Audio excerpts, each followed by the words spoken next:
So what was asked is when do we get rid of the negative or change things from negative to positives with subtraction? Well, it depends. Like addition, we don't really need to do much.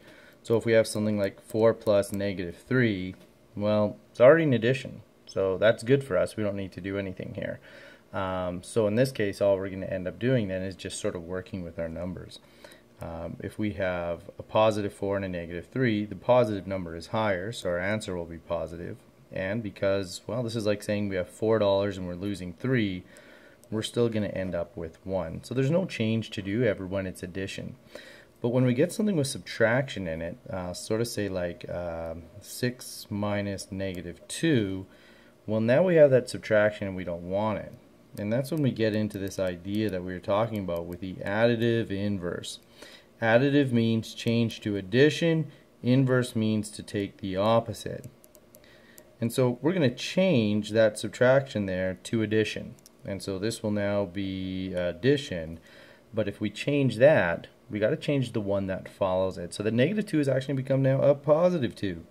And look now how much easier that question is. Before it was 6 minus negative 2. Change to addition, take the inverse of the one that follows it, or the opposite, and now we just have 6 plus 2 is just 8. And there's really no subtraction at all. But that's the only time you get you do that inverse operation is when you get rid of the subtraction and make it into addition.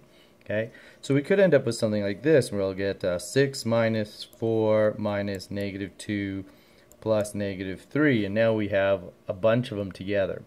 So we look at the 6, and the 6 is fine. Minus 4, though, we don't want the subtraction. Change it to addition and take the inverse of the one that follows. And that's minus 4. Then we go to the next one. Minus negative 2. Well, again, we have addition or subtraction. We don't want that. So we'll change it to addition.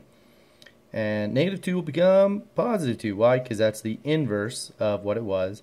And additive inverse, well, this one's already an addition. So there's nothing to do here. Okay, it's only if we change it to addition we have to take the inverse that follows. So now what we can do is group things together. I have 6, a positive 6 and a positive 2. That gives me positive 8.